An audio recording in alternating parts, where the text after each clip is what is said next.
Seja muito bem-vindo à Escola Bíblica Online. Nós adotamos a revista Compromisso. Estamos na lição de número 1. Todavia, conforme o prometido, eu vou trabalhar versículo por versículo com o objetivo de alcançar tanto o professor, diretor, secretário de EBD, quanto o próprio aluno. Deste modo, espero contribuir para que você venha ampliar o seu conhecimento a respeito da palavra de Deus, consequentemente, do próprio Deus. O texto que nós vamos nos pautar se encontra em Hebreus, capítulo 1, a partir do verso de número 1, que nos diz assim: Havendo Deus antigamente falado muitas vezes e de muitas maneiras aos pais pelos profetas, a nós falou-nos nestes últimos dias pelo Filho. Fiquemos com o versículo de número 1. Começa falando sobre algumas linhas na introdução. É constituído de duas ênfases principais. Quais são? Primeiro, que Deus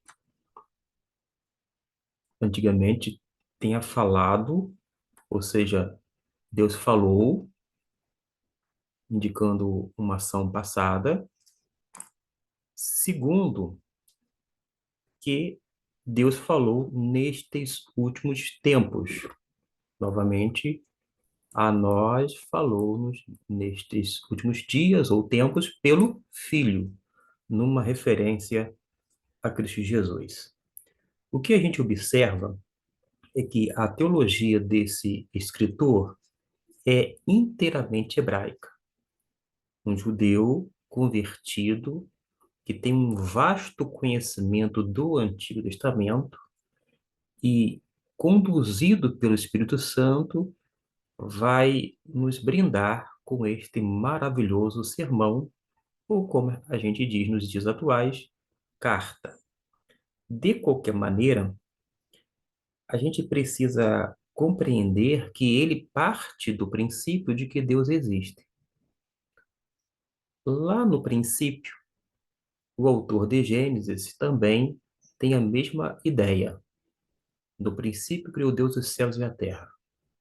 Ele não utiliza esse verso para provar que Deus existe. Pelo contrário, ele parte do pressuposto que Deus é. Logo, o autor de Hebreus tem a mesma atitude. Ele fala de Deus, ele não cogita sequer aquela ideia de ateísmo, ou quando as pessoas negam a divindade, não é semelhante ao homem nécio que diz em seu coração, não há Deus, ou poderia dizer, nenhum Deus está aqui, isto é, não existe, nada disto. Ele caminha de uma forma muito clara, mostrando que Deus é. Os dois pressupostos básicos da teologia hebraica são que Deus existe e que Deus falou. Deus, através da sua palavra, que é a Bíblia Sagrada, deseja comunicar com a humanidade. E o escritor de Hebreus considerava que a Bíblia era fonte de autoridade porque constava a voz de Deus. E todas as pessoas creem em alguma autoridade, ou creem na autoridade de Deus, ou constroem uma autoridade com a sua própria fantasia. Alguns vão inventar uma autoridade que tem caprichos e fantasias passageiras. O cristianismo começa com a afirmação: Deus falou. Nesta versão, havendo Deus antigamente falado, mas a ideia aqui é de que ele falou. Isso mesmo. Para o escritor de Hebreus, Cristo era a palavra de Deus.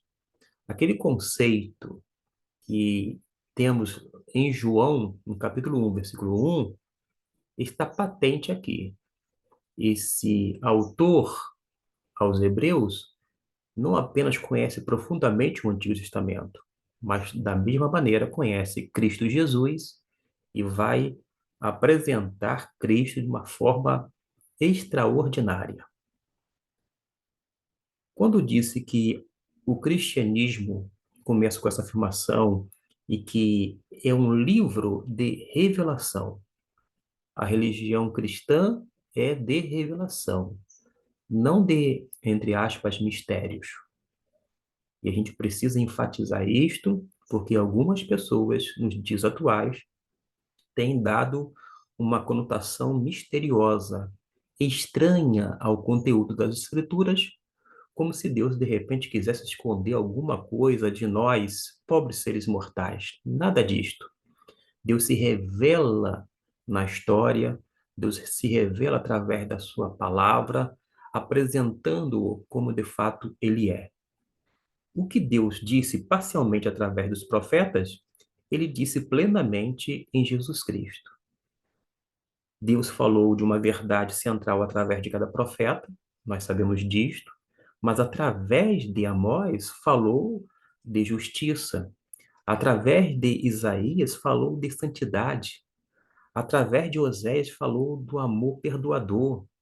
Porém, cada um desses assuntos era apenas um fragmento da verdade que vai ser total na pessoa bendita de Cristo Jesus.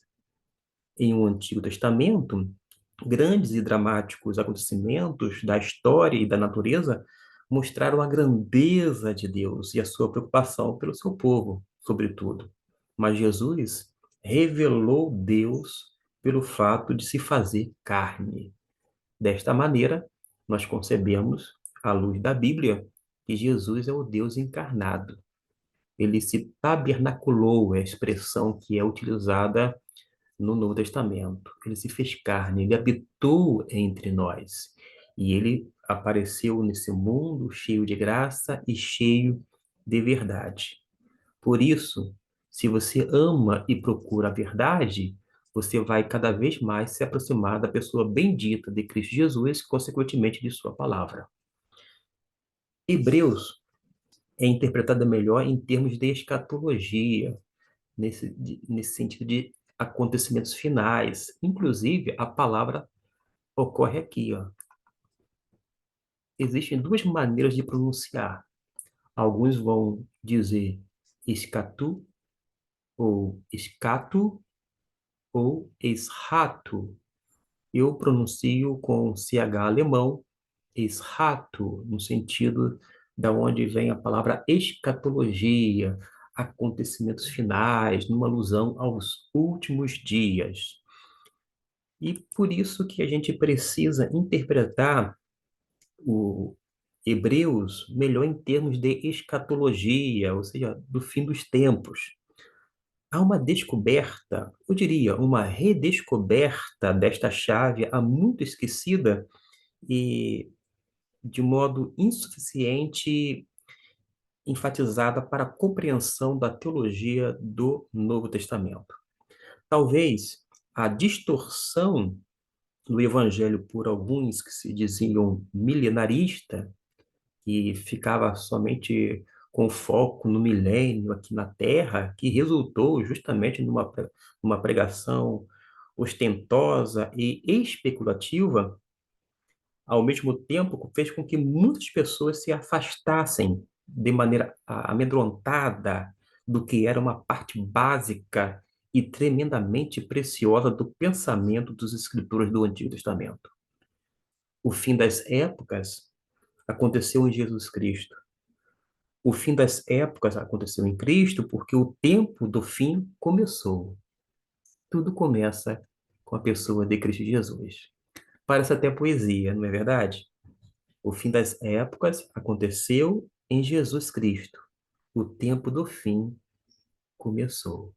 Que coisa maravilhosa, que coisa bela, que coisa esplêndida é a pessoa de Jesus que dá significado à minha vida, à sua vida, enfim, à nossa vida.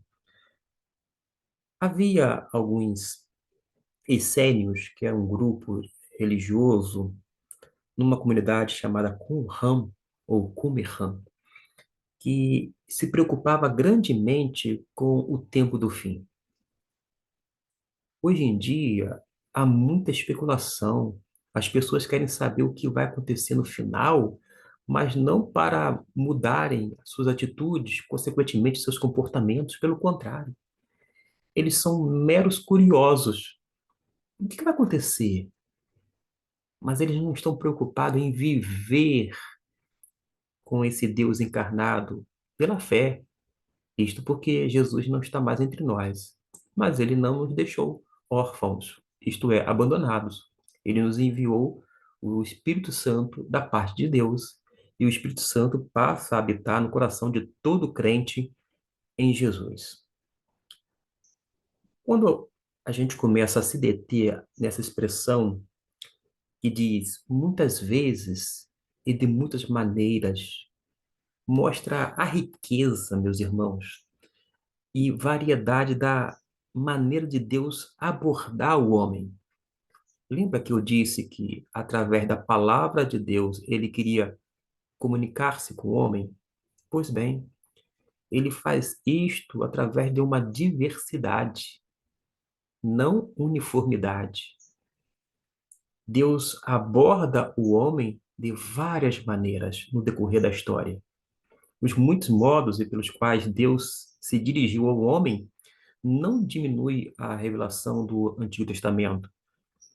Pelo contrário, embora ela fosse fragmentária e até mesmo temporal, era Deus quem estava falando. Ele falara de muitas formas, muitas vezes, de muitas maneiras. Quer ver um exemplo? Ele falou através das teofanias, que são aquelas aparições divinas, como aconteceu em Jacó, com Jacó lá em Betel, quando a gente lê Gênesis 28, versículo 10 até o 17, a gente tem todo esse evento relatado através de vozes como Samuel, segundo Samuel capítulo 3, logo no versículo 1 em diante, vai falar sobre como Deus estava falando com Samuel, uma pessoa tão importante, uma figura fantástica no Antigo Testamento. Através das visões, como falou com Isaías. E talvez você esteja lembrando daquele acontecimento conforme está registrado em Isaías capítulo 6. Pois é, ele falou através dos oráculos e sinais. Deus falou através da voz mansa e delicada com Elias. Ele não estava naquele barulho, no vento, mas de uma forma muito tranquila, falando com o seu servo. Ele falou de uma forma chorosa e cheia de compaixão através de Jeremias, conhecido entre nós como o profeta, entre aspas, chorão. Ele falou através em tom de uma trombeta, como a de Amós, por meio das denúncias feitas através deste profeta. Ele falou através da fome, inundação, sob a pestilência, a seca. Ele falou através de colheita abundante, através da libertação do exílio. Deus falou através da suave luz das estrelas, dos mansos ventos de verão e dos sons das muitas águas. Deus falou em muitas partes. Ele falou através da lei, através dos juízes, através dos poetas e através dos profetas. Havendo Deus antigamente falado isso mesmo.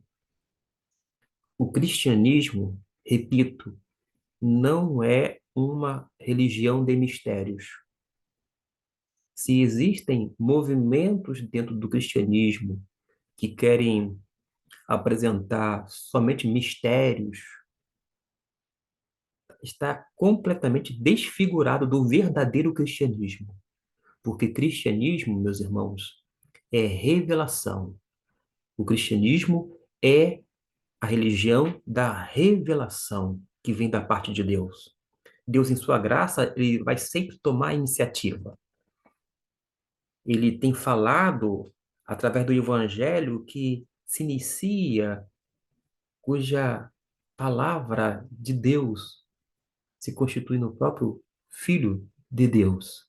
Jesus é o Logos de Deus, isto é, a palavra de Deus. E Deus não faz apenas insinuações vagas, como que possamos especular. Pelo contrário, é acerca do que ele quer dizer, e ele nos fala através de quem? De seu filho Jesus. Ele fala à pessoa acerca desse momento, e neste momento, conforme está descrito aqui, havendo Deus antigamente falado muitas vezes e de muitas maneiras aos pais pelos profetas, a nós nos falou nestes últimos dias pelo seu Filho. A revelação é progressiva, mas ela tem o seu ponto maior na pessoa de Cristo Jesus. Jesus é o clímax da revelação da parte do Pai. Quando diz aqui, havendo Deus antigamente, significa que os rabinos da época dividiam o tempo em períodos anteriores e posteriores ao Messias. Com as palavras aos pais, o escritor aos Hebreus está dizendo acerca da história que é santa, acerca de Israel na primeira sentença, logo no seu sermão. Não digo mais carta, mas desse sermão. Israel não era igual a qualquer outra nação. Deus havia dado pessoalmente a sua palavra a Israel e havia feito, para você ter uma ideia, uma aliança com seu povo como se não havia feito com nenhuma outra nação. O escritor aos Hebreus, posteriormente, ele vai enfatizar o quê? A supremacia de Jesus. Não perde nem um pouco do seu enorme respeito pelas tradições de seus pais. Ele é um homem de raízes. Ele tem raízes e está estabelecido em uma nação de raízes. O seu interesse não é destruir as suas raízes, mas levar a videira de Israel e dar fruto de maneira plena. Por isso que quando tem aquela expressão aqui, ó, profetas,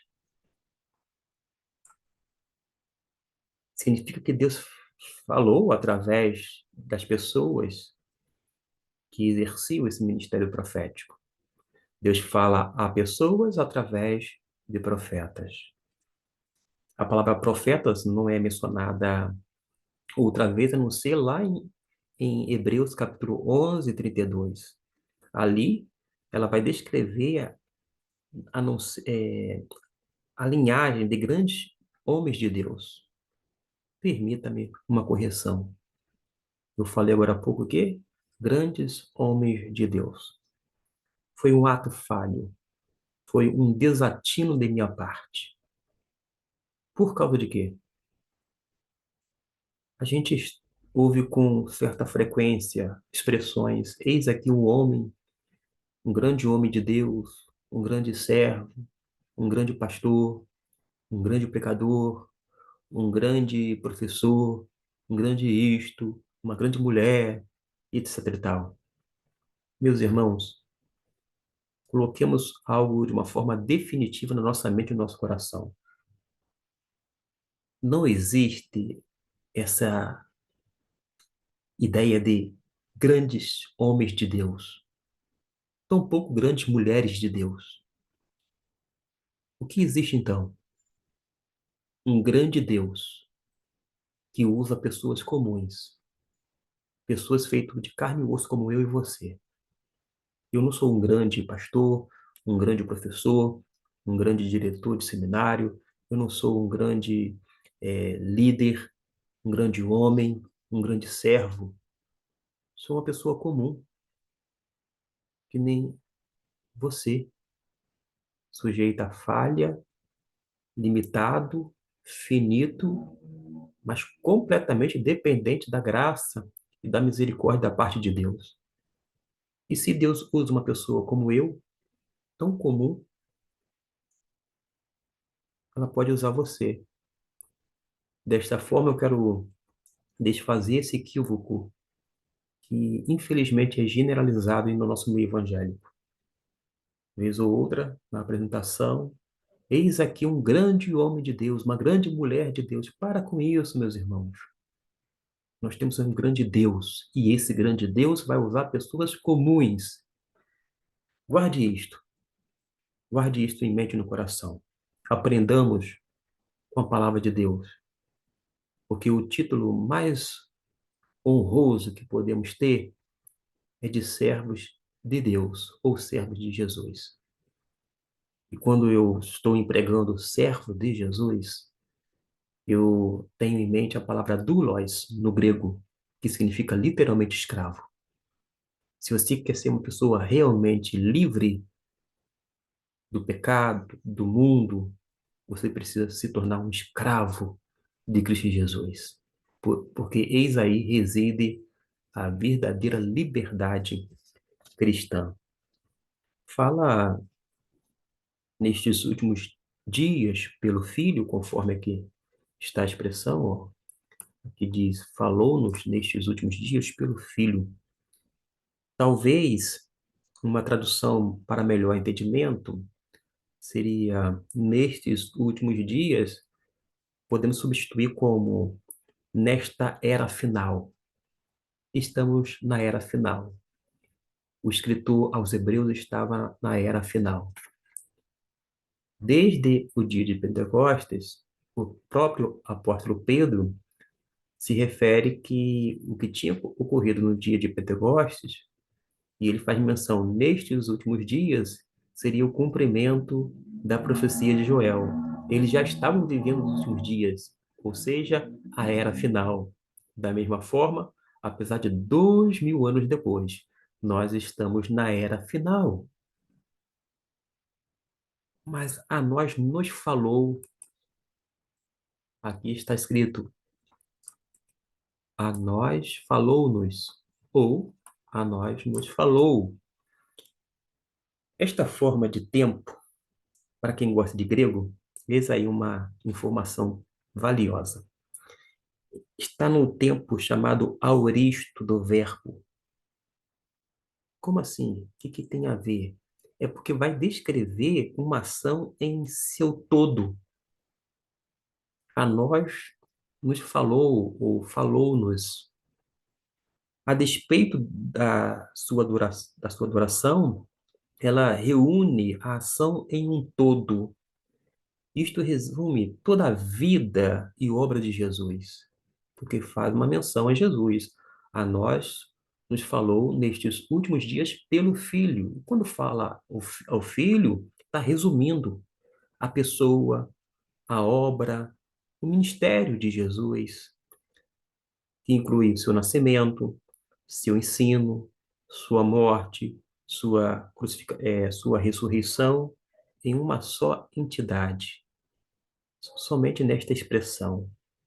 Através dele, Deus nos deu esta palavra final e plena. Lembra o que eu disse? Jesus é a revelação máxima da palavra de Deus. É o ponto mais alto, é o clímax da revelação de Deus. Com relação à expressão filho, note que eu estou apenas no versículo de número 1. E qual é a minha proposta? Falar versículo por versículo. Mas porque a gente se empolga quando fala de Jesus, de sua palavra, palavra bendita, palavra que foi preservada e hoje está para nos deleitar. Aqui fala da unicidade desta revelação final, é que é uma espécie de revelação do Filho. Está apresentando o Filho, ou está apresentado no Filho. Jesus não está entre os profetas. A menção dos profetas esperava um cumprimento. Acontece que Jesus Cristo é a mensagem do cumprimento das promessas de Deus. Esperava-se um cumprimento no futuro, em relação àquilo que foi dito pelos profetas. Mas aqui não. Mostra que Jesus é a mensagem do cumprimento das promessas de Deus. E nenhum outro revelador o seguiu. Os profetas eram meros homens, mas Cristo era o Filho do homem e o Filho de Deus. Aqueles profetas, repito, Eram homens comuns, meros homens. Mas percebeu o contraste que foi dito agora? Cristo é o Filho do homem. Cristo é o Filho de Deus. E note-se com essas palavras que cedem sob o peso dessas declarações extraordinárias feitas pelo pregador cristão. O escritor aos Hebreus é um pregador. Ele está apresentando o seu sermão. Ele está dizendo que Jesus é o Filho de Deus. Ele não é um ser temporal. Ele é o Senhor de toda a história.